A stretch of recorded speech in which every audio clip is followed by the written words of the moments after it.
ప్రభు అయిన యేసుక్రీస్తు పేరిట అందరికీ శుభములు. క్రీస్తు ప్రేమ జల్లులు అను వాక్య ధ్యాన గడియకు స్వాగతం. సామాన్య కాలంలో 5వ ఆదివారం. ఆ జాలరులు పడవలను ఒడ్డునకు చేర్చి తమ సమస్తమును విడిచిపెట్టి యేసును అనుసరించురు. లోకాసువార్త 5వ అధ్యాయం 11వ వచనం. సోదరులారా, ఈ లోకానికి చెందిన సమస్తాన్ని అంటే అనిత్యమైన దానిని విడిచిపెట్టి ఆయన్ని అనుసరించటం, ఆయన్ని వెంబడించటం క్రీస్తు శిష్యరికపు లక్షణం. నన్ను అనుసరింపుకోరువాడు తనను తాను పరిత్యజించుకుని తన శిలువను ఎత్తుకొని నన్ను అనుసరింపవలను అని ప్రభు అన్నారు. లోకాసువార్త 9వ అధ్యాయం 23వ వచనం. ప్రభు మాటలను శిరసావహించడం, ఆయన్ని వెంబడించటం క్రీస్తు శిష్యరికపు లక్షణం. దీని అంతరార్థం ఏంటంటే, క్రీస్తు శిష్యులు అవ్వాలంటే మనలో 2 లక్షణాలు ఉండాలి. ఒకటి, మనల్ని మనం మర్చిపోవాలి. 2, క్రీస్తు మీదే మన మనస్సును నిలపాలి. ఈ శరీరాన్ని, శరీర ఆశలను, లోకాన్ని, లోకం మీద కోరికలను మనం వదిలివేయాలి. క్రీస్తుకు లోబడాలి. ఆయన శిలువను మోయాలి. ఆయన్నే వెంబడించాలి. లోకాన్ని కాదు, మనుషులను కాదు. అప్పుడే మనం యేసు శిష్యులం కాగలం. పునీత థోమస్ అక్వినాస్ గారు మరణశయ్య మీద ఉన్నప్పుడు, అయ్యా, పవిత్రత సాధించాలంటే ఏం చేయాలి అని ఎవరో అడిగారట. అందుకు ఆ పునీతుడు పవిత్రత సాధించాలి అని ఆశపడాలి, తపన ఉండాలి అని జవాబిచ్చాడట. దాని అర్థం ఏంటో తెలుసా? పవిత్రత సాధించడానికి మనం ఏమీ చేయనవసరం లేదు. మనము ఏం చేయలేం కూడా. కారణం, పవిత్రత దేవుని సొత్తు. దానిని ఆయనే మనకివ్వాలి. అయితే మనం చేయాల్సిందల్లా ఒకటి ఉంది. పవిత్రత కోసం మనం ఆశపడాలి, పవిత్రత కోసం తపించాలి, మనల్ని మనం దేవునికి సమర్పించుకోవాలి అని ఆ పునీతుడు జవాబిచ్చాడట. సోదరులారా, ఇదే క్రీస్తు శిష్యులకు. ఆశపడటం, ఆయన కోసం తప్పించడం, ఆయనకు చెంది ఉండాలి అని తప్పించి ఆయన్ని అనుసరించటం, ఆయన్ని వెంబడించటం. పౌలు మహర్షి తన స్వీయ ఎన్నికను గురించి వర్ణిస్తూ, నేను అల్పుడనైనప్పటికీ క్రీస్తు నాకు కూడా దర్శనమిచ్చారు. అయోగ్యుడనైన నన్ను ఎన్నుకుని అపోస్తలుల బృందంలో నన్ను చేర్చారు అని ఎంతో గర్వంగా చెప్పుకున్నాడు. ఇక చివరికి తాను ఏమై ఉన్నాడో అది దేవుని కృప వల్లనే అయ్యున్నాను అని కూడా పౌలు గారు చెప్తూ దేవునికి కృతజ్ఞతలు తెలుపుకున్నాడు. కొరింథీయులకు రాసిన మొదటి లేఖ 15వ అధ్యాయం మొదటి 11 వచనాల్లో మనం ఈ మహత్తరమైన విషయాన్ని చదువుతాం. సోదరులారా, శిష్యరికం అంటే గురువుకు సంపూర్ణంగా లోబడడం. అయితే క్రీస్తు శిష్యరికం కేవలం ఆయనకు లోబడటంతో ఆగదండి. క్రీస్తులోనికి రూపాంతరం చెందేంత వరకు అది కొనసాగుతుంది. ఆయన వలె మారేంత వరకు అది కొనసాగుతుంది. అంటే క్రీస్తు స్వరూప స్వభావాలను ధరించటమే క్రీస్తు శిష్యరికపు పరమావధి. అయితే అలా జరగాలంటే మనం ముందే చెప్పుకున్నట్లు, విశ్వాసి ఈ లోకానికి చెందిన సమస్తాన్ని త్యజించాలి, అనిత్యమైన దాన్ని త్యజించాలి, లోకంతో బంధాలు త్రెంచుకోవాలి. ఇక క్రీస్తుతో జీవించాలి, క్రీస్తులో జీవించాలి. మరో విషయం ఏంటంటే, పరిస్థితులు అనుకూలంగా లేకపోయినా, మన ఎదుట ఉన్న సమస్తం సంక్లిష్టంగా కనిపించిన ప్రభు మాటలను నమ్మి ఆయనకు విధేయించటమే క్రీస్తు శిష్యరికం అండి. అబ్రహాం చూడండి, దేవుడు తనను పిలిచున్నాడు. ఎక్కడికి వెళ్ళాలో అబ్రహాంకు తెలియదు. తాను వెళ్ళనున్న దేశం ఎటువంటిదో తెలియదు. అయినా అతడు దేవుణ్ణి నమ్మి తన దేశాన్ని, చుట్టుపక్కలను, పుట్టినింటిని కూడా వదిలి ఆయన పిలుపును అనుసరించి ఇల్లు వీడి వెళ్ళాడు. చూడండి, ఆ విశ్వాసం శిష్యరికపు లక్షణం. ఆకాశ నక్షత్రాల నీ సంతానాన్ని వృద్ధి చేస్తానని పలికిన దేవుడే నీ ఏకైక కుమారుణ్ణి దహన బలిగా సమర్పించు అని అడిగినప్పుడు అబ్రహాము మరో ఆలోచన లేకుండా, మరో మాట మాట్లాడకుండా తన కుమారుని దహన బలిగా అర్పించడానికి సిద్ధమయ్యాడు. చూడండి, ఆ విధేయత శిష్యరికపు లక్షణం. ఒకగానొక కొడుకును దహన బలిగా చేస్తే తన వంశమే అంతం అవుతుంది అని తెలిసిన దేవునికి లొంగిపోవడమే శిష్యురికి లక్షణం అండి. భయపడవలదు, ఇక నుండి నీవు మనుష్యులను పట్టువాడవై ఉండు అని పలికిన ప్రభువు మాటలను నమ్మి తమకున్న సమస్తాన్ని విడిచిపెట్టి వలలను, పడవను, తండ్రిని, తమకున్న సమస్తాన్ని విడిచిపెట్టి ఆయన్ను వెంబడించటమే క్రైస్తవ శిష్యులకు అండి. సోదరులారా, ఒకనాడు యేసు సరస్తీరంలో ఉండగా జనులు దేవుని వాక్యాన్ని ఆలకించడానికి ప్రభు దగ్గరికి నెట్టుకుంటూ వస్తున్నారట.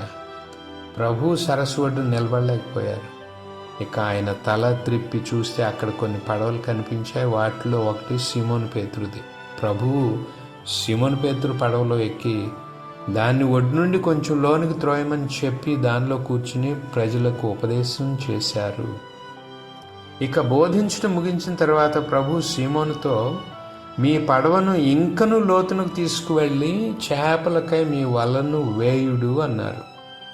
అప్పటి వరకు ప్రజల ఆత్మీయ ఆకలి తీర్చిన ప్రభు ఇక ఆ జాలరుల ఆకలి, భౌతిక ఆకలి తీర్చాలనుకున్నారు. ప్రభు 2 పడవల నిండుగా చేపలు పట్టించి వాళ్ళ ఆకలి తీర్చడమే కాదండి, తన ఆకలి కూడా తీర్చుకున్నారు. దైవరాజ్య సేవకులను ప్రభు ఆ రోజు సంపాదించుకున్నారండి. ఆయన ఆకలి తీరింది. సోదరులారు, ఇక్కడ ఒక విషయం గమనించారా? పడవను నీటిలోనికి త్రోయుడు అని ప్రభు 2 సార్లు చెప్పారండి. మొదటిసారి తాను బోధించడానికి వీలుగా ఉండడం కోసం పడవను కొద్దిగా లోనికి త్రోయుడు అన్నాడు. రెండోసారి చేపలు పట్టడం కోసం ఇంకనూ లోతునకు త్రోయమన్నారు. ఇక ప్రభు మాట ప్రకారం పడవను లోతుకు త్రోసిన ఆ జాలర్లు 2 పడవలు నిండునన్ని చేపలు పట్టారు. సోదరులారా, ప్రభు మాటకు లోబడితే జరిగే ఆశ్చర్య కార్యాలు మనం చూస్తాం. ప్రభు చేయమన్న పని పిచ్చితనం అనిపించినా విధేయించాలండి. అప్పుడు దేవుని మహిమను మన జీవితాల్లో చూస్తాం. అసలు గమ్మత్తైన విషయం ఏంటంటే, ఆ జాలర్లు రాత్రంతా ఆ సరస్సులో అంగుళం గాలించారు. అయినా వాళ్లకు ఒక్క చేప కూడా పడలేదు. ఇప్పుడు అదే సరస్సులో వలవేయమని ప్రభు అంటూ ఉన్నారు. అక్కడ చేపలు లేవని వాళ్ళకి తెలుసు. అది తెలిసి కూడా వల వేయడం అంటే వెరితనమే. చూడండి, వాళ్ళు జాలరులు, పుట్టుక నుండి ఆ వృత్తిలో ఉన్నవాళ్ళు. అక్కడే పుట్టారు, అక్కడే పెరిగారు. ఆ జలాల్లోనే రోజు వేటాడుతూ బ్రతుకుతూ ఉన్నారు. ఇక ఇప్పుడు ఆ జాలర్లను వలవేయమంటూ ఉన్న యేసు ఒక వడ్రంగి, చేపలు పట్టడం గురించి ఏమాత్రం తెలియనివాడు. దానికి తోడు అది పగటి వేళ. సరస్సులో చేపల వేటకు అనువైన సమయం కానే కాదు. రాత్రివేళ చల్లదనానికి చేపలు నీటిపైకి వస్తాయి కాబట్టి అది వేటకు అనువైన సమయం. కానీ పగటి వేళ ఎండ వేడిమికి అవి నీటి అడుగుకు చేరతాయి కనుక అది వేటకు తగు సమయం కాదు. ఆ విషయం తెలియని బోధకుడు చేపల కోసం ఇప్పుడు వల విసరమంటున్నాడు. అలా చేయడం వెర్రితనమే అనుకుని ఆ జాలరులు అందరిలాగా అయోమయంలో పడిపోయారండి. ఇక సీమోను పేతురు అదే విషయాన్ని ప్రభుతో అన్నాడు. బోధకుడా, మేము రాత్రి అంతా శ్రమించాం, ఫలితం లేదు అన్నాడు. అయినప్పటికీ పేతురు ప్రభు మాట మీద ఉన్న గౌరవంతో వల విసిరాడండి. ఇక వాళ్లకు మతులు పోయాయి. వాళ్ళు ఏనాడు చూడనన్ని చేపలు పడ్డాయి. అంతే, వాళ్ళు తమ సమస్తాన్ని వదిలిపెట్టి యేసును అనుసరించారు.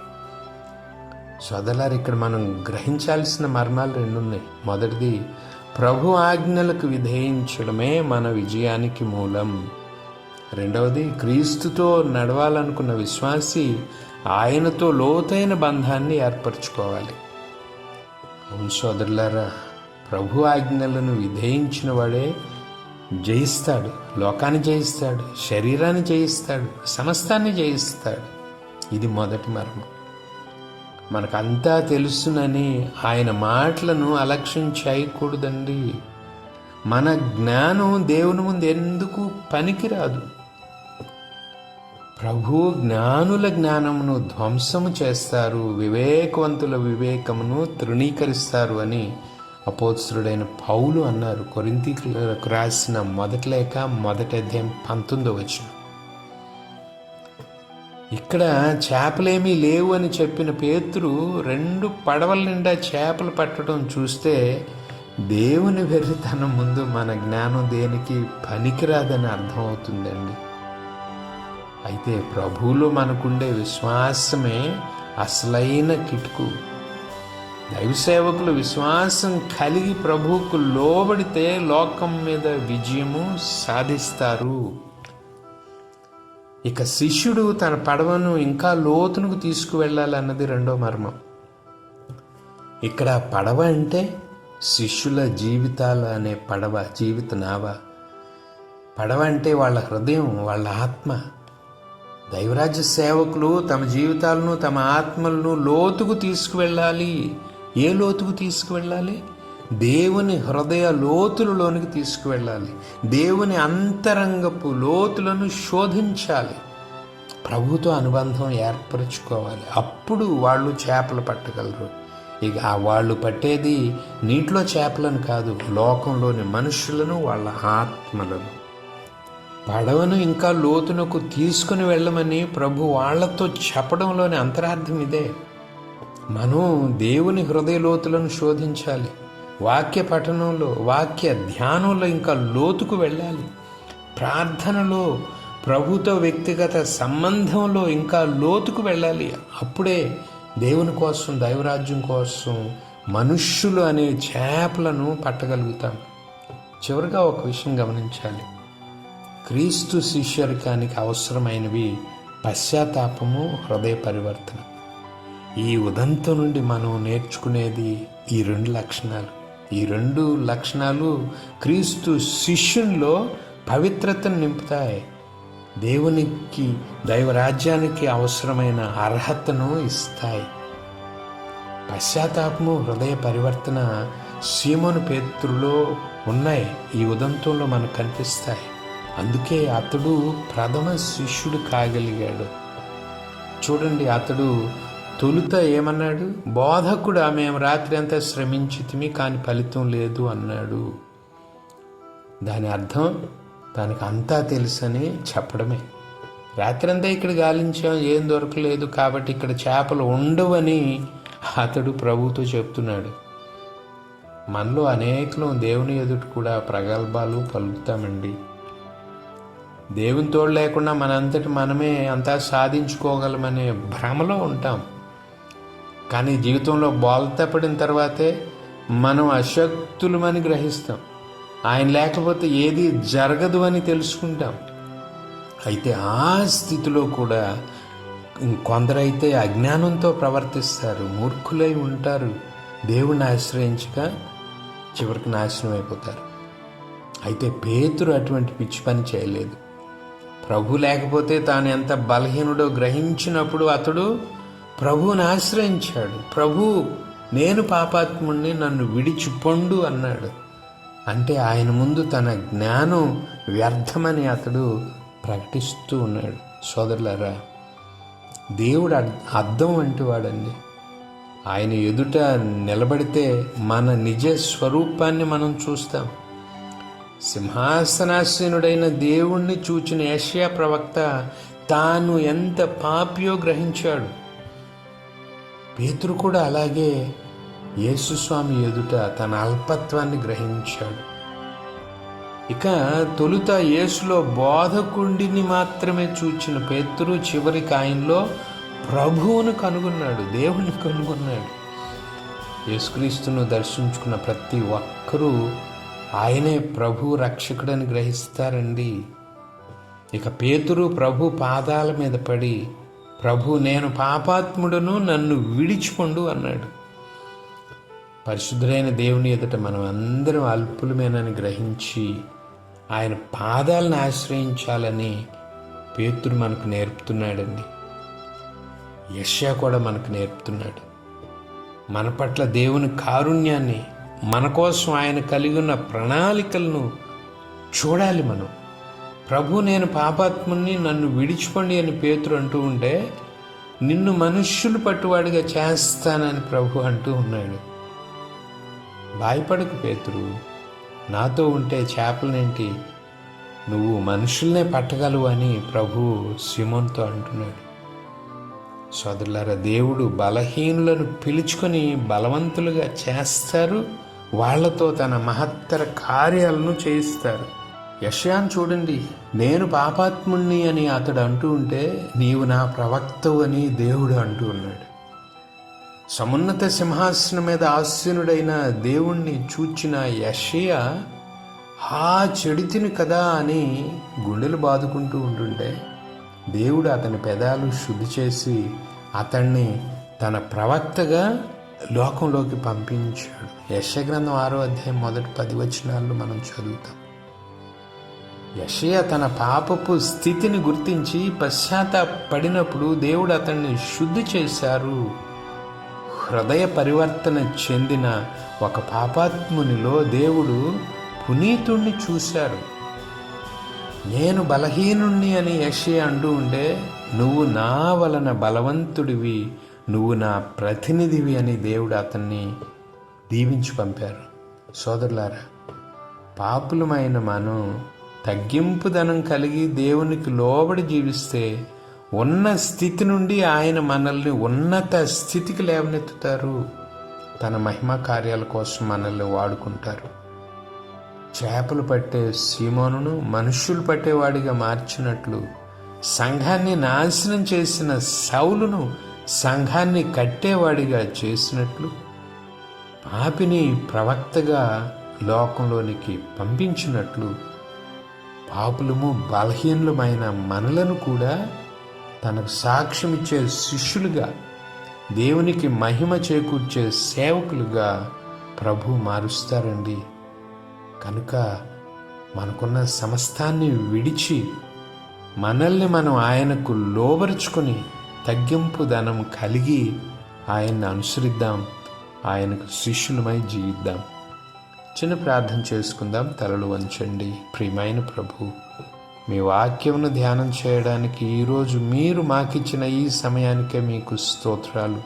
ప్రభు, మాకున్న సమస్తాన్ని విడిచి మీ అడుగుజాలలో నడిచినప్పుడే మేము మీ శిష్యులం కాగలమని ఈరోజు మేము తెలుసుకుంటూ ఉన్నాం.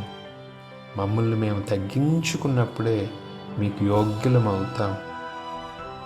అంతేకాదు, మీలో దేవుణ్ణి దర్శించుకున్నప్పుడే అది సాధ్యమని కూడా మేము ఈరోజు నేర్చుకుంటూ ఉన్నాం. ముందు మీలో బోధకుని మాత్రమే చూచిన పేతురు తదుపరి మీలో ప్రభువును, దేవుణ్ణి కనుగొన్నాడు. మీలో ప్రభువును, రక్షకుని కనుగొనాలంటే మేము సీమోను పేతురు వలె, ఇతర శిష్యుల వలె మీ లోతులలోనికి మా జీవిత పడవలను నడిపించాలి. కనుక ప్రభు, మీ హృదయ లోతుల్లోనికి పయనించటానికి కావలసిన జ్ఞానాన్ని, శక్తిని మాకు అనుగ్రహించండి. ఆమెన్. ప్రభు కృప సదా మనకు తోడయుండునుగాక. ఆమెన్. పితా, పుత్ర, పవిత్రాత్మ నామమున ఆమెన్.